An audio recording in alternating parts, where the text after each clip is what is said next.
Акмак эй, Мирлан Орозобеков. Сен 2002 жылы эле Нурлан Данияровтан $8500 алган экенсиң. Ошону бери бербей жүргөн экенсиң.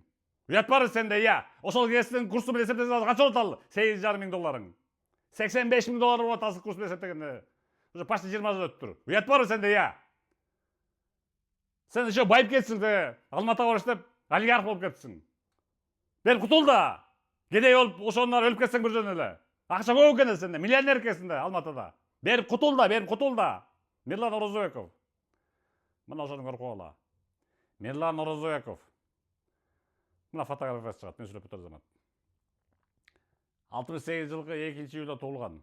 Значит, 56 жашта. Ошо жерде 23 жыл мурда эле Нурлан Данияровтан алган экен $8,500. Кийин ошол байып кетиптир. В общем, Алматыда катуу олигархтай турат экен почти. Берип кутул да,